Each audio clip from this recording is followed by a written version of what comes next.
Pagkatapos nga ng ilang matitinding labanan ng ating mga bida nitong Purgatory ay ipagpapatuloy nga natin ang mismong plano na tatalunin nga ng mga fairytale wizard si Doc Barbarua para makuha nga ang mismong kapangyarihan ni Windy upang maiwalay nga rin nila ang Gold Dragon God sa mismong Gold Owl Guild gamit ang enchantment. This is Course Anime. Ito na nga muna ang huling latest chapter na aking i-review sa ating channel dahil maghihintay nga muna tayo ng 2 o 3 linggo upang ipapalabas nga ang susunod na kabanata. At i-follow nyo na rin po ako sa aking Facebook page dahil as early po ay mag-a-upload po ako doon ng mga spoiler at iba't ibang tema tungkol sa mga Dragon Gods. At hintayin nyo na rin mga kaibigan ang Chainsaw Man at One Piece manga review dito sa ating YouTube channel at Facebook page na ilalagay ko po ang link sa baba. Salamat po sa patuloy ninyong pagsuporta, kaya naman ito na ang chapter 142 to 143 ng Fairytale 100 Years Quest. Sa pagpapatuloy, pumunta naman ang mga Sabertooth Wizard sa mismong guild na tinatawag na Lead Eagle. Ngunit wala nga pa rin silang nahanap na makakagawa nga ng isang Philosopher's Stone. Isip naman ni Minerva na baka nga siguro ay ayaw nga nilang ilaganap ang sekreto ng mga alchemist sa kanila. Dahil nga raw ay isa nga silang mga wizards. Habang sumang-ayon naman si Sting ay wika pa niya na ganun din ang mangyayari na kapag ang mga alchemist nga rin ay nagtatanong tungkol sa mga mahika nila ay wala nga rin daw magbibigay ng impormasyon dito. Plano naman ni Minerva na pipilitin na nga lang nila na magbigay nga ang mga alchemist ng mga detalye tungkol sa Philosopher's Stone. Subalit bigla nang nagulat ang ating mga bida na mula nga nitong taas ng gusali ay may isang matanda nga na wika pa nito na delikado nga raw itong ating mga bida. Nagpakilala nga ito bilang master ng Lead Eagle na si Zalam. Natugon pa nga nitong muli na narinig niya nga raw ang mga pahayag ng ating bida. Habang nagbabasakali nga si Yukino na may alam itong matanda ay tugon naman ito na hindi niya nga rin kayang gumawa ng isang Philosopher's Stone. Subalit payag pa niya na hanapin nga raw nila itong pinakamatalinong alchemist na si Iroha. Mula naman itong Wizard Guild ng Magya Dragon ay habang nagpapahinga nga itong si Athena ay tanong naman ni Lipseria kung kaya pa nga ba nitong gumawa ng teleportation. Dahil ika pa niya na naubusan na nga raw siya ng lakas upang gumawa pa nito, subalit kaya pa nga raw niya ng isa. Hiling naman ni Athena na baka kaya nga may punta nga siya ni Lipseria sa Gold Owl Guild. Subalit galit naman sabi nitong matanda na wala nga itong magagawa dahil sa kalagayan nga nitong White Wizard. Ngunit tugon pa niya na kailangan niya nga pa rin pumunta upang talunin nga ang peking si Doc Barbarua. At nang napaisip nga itong matanda ay bigla namang nagising si Rogue at kahit na mahina pa nga ito ay gusto nga nitong sumama kay Athena na bumalik nga sa Gold Owl Guild. Pag-alala naman ng matanda na hindi pa nga kayang lumaban ni Rogue at sambat naman uli ni Athena na tatalunin niya nga si Barbarua at iseld nga ang Gold Dragon God ni si Vernes. Kaya naman tugon naman din ni Rogue na gusto niya nga rin makuha ang kanyang mahika. Mula nga nitong Alchemist Guild ng Gold Owl Purgatory ay nang matalo na nga nila Gray at Lucy ang tatlong mga kalaban ay nababahala pa rin si Lucy sa kanyang kasuotan. At nang umayaw nga si Lucy na gamitin ang pambaba ni Gray ay tugon naman nito na kung bakit hindi nga lang ba gamitin ang kanyang mahika. Kaya naman naisip nga iyon ni Lucy at agad nga siyang gumawa ng isang Star Dress Mix.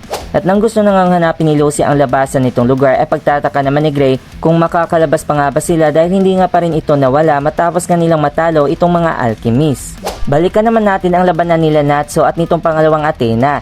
Nang bumalik na nga ang mahika ni Natsu matapos nitong magkapalit sila ni Gray ay agad nga siyang sumugod at umatake ng isang matinding apoy na suntok laban sa mahikang hangin nitong kalaban.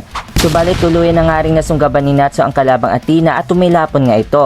Habang napahanga nga si Doc Barbarua sa lakas ni Natsu ay wika pa nito na gusto niya nga raw na mailagay niya pa rin ang mahika ni Natsu sa pangalawang Athena. Habang nagpapalabas nga ito ng isang sandata at ito noon nga ito kay Windy.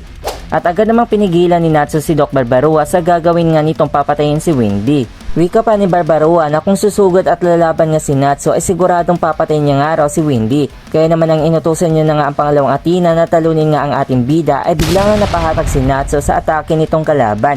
At nang lalaban nga siya ay pinigilan naman siya uli ni Doc at binantaan nga nito ang buhay ni Windy.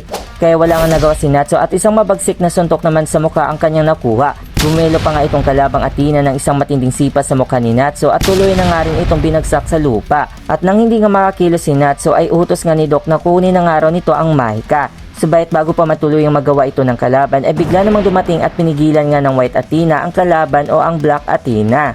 Sa pagpapatuloy na bigla nga si Doc at Natsu sa biglaang pagdating ng White Wizard. Subalit sa galit nga nitong alchemist ay binantaan niya nga muli na huwag nga itong kikilos dahil kung hindi ay papatayin niya nga si Windy. Subalit bigla naman nagpalabas ng napakamatinding ilaw si Athena na iyon nga ay nasisilawan nga itong mga kalaban. At agad namang payag ni Athena kay Natsu na oras ng araw upang patumbahin nga si Doc Barbarua. Kaya naman dali-dali na nga tumakbo si Natsu patungo sa alchemist at agad niya nga ring hinawakan ang mismong sandata nito. At nang unti-unti nga itong naglalaho ay bigla namang binigyan ni Natsu ng isang mabigat at matinding suntok si Doc Barbaroa, habang wika naman ni Athena na siya na nga raw ang bahala nitong isa pang kalaban. At sa pagsang-ayon nga ni Natsu sa plano ni Athena ay muli namang nakatayo si Barbaroa at naiinis nga ito sa ating bida. Mula nga nitong Gold Owl Guild ay nang makabalik na nga sila Rogue at Frosh ay nagtataka nga sila dahil wala ngang tao sa lugar, at pati nga rin sa Athena na kasama nila ay bigla nga rin naglaho. Subalit bigla nang napaiyak si Frost sa kanyang nakita dahil nabigla nga sila nitong isang manika na hindi pa nga kompleto na kung titingnan nga natin ay kapareho nga ito sa katawan ni Athena. Punta naman tayo sa laban ng Jilal at God Serena. Nasisiyan nga si God Serena dahil sa sunod-sunod na mga atake niya sa ating bida at hindi nga rin ito nadidipinsahan ni Jilal. At nang napalabas nga ito ng kanyang matinding mahika ay bigla na lang tumataas at nawawasak nga itong mga lupa sa sabay-sabay na pag-atake ni God Serena ng kanyang 8 dragon attacks. Kaya naman nagsisitaasan nga itong mga lupa na ito nga ay ang Cavern Dragon's Cave-In. Lumabas naman itong malahiganting mga tubig na ito nga ay isang Sea King Dragons encircling the lodge na nilulunod nga ang ating bida. Sinundan pa ito ng isang Purgatory Dragon's Flaming Hill na tinanggap nga ni Jilal ang mainit na apoy nito. Pagkatapos ay bigla namang umatake si Jilal ng kanyang Mature na ikinabigla nga ni God Serena. Subalit napigilan nga ito ng kalaban at ngumiti nga lamang ito.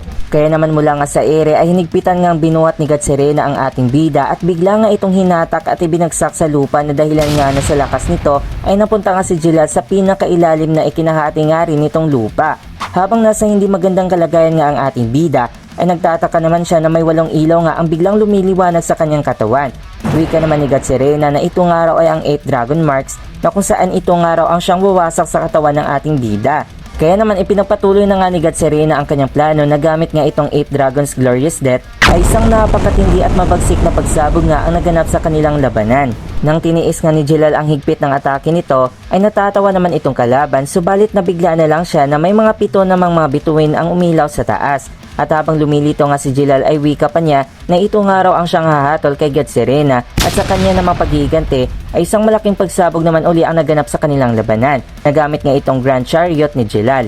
At habang sinusunggaban nga si God Serena ng atake ng ating bida ay bigla niya namang pinalabas ang kanyang 8 Dragon Jaws at ito nga raw ang kakain sa mga mahika ni Jilal. Kaya naman lumalabas nga itong 7 anyong dragon at kinakain nga ang mga mahika ng ating bida. At hanggang sa tuloy na nga ring naglaho ang kanyang mahika sa lugar na ikinagulat nga talaga ni Jilal. Wika pa ni God Serena natalo nga ang 7 bituin ni Jilal sa kanyang 8 dragon at doon nga ng pagtanto ni Jilal na may isa pa nga natitirang dragon ay itong kalaban. At sa mga oras ngang iyon ay agad nga kinagat ang ating bida nitong isang dark at huling dragon ni God Serena.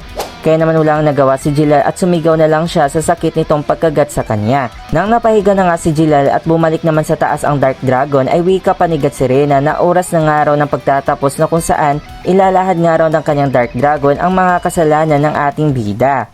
At dahil sa wala pang susunod na chapter ay aalamin nga natin sa Facebook page kung gaano nga ba kalakas itong Fire Dragon God na si Ignia at ang One Piece narration natin. Abangan nyo na rin ang mga susunod na mga spoiler reviews sa Fairy Tail 100 Years Quest at marami pa kayong aabangan ng mga teorya at analysis sa ating channel. At hanggang dito na lang. This is Course Anime at sa susunod nating pagkikita mga kaibigan, paalam!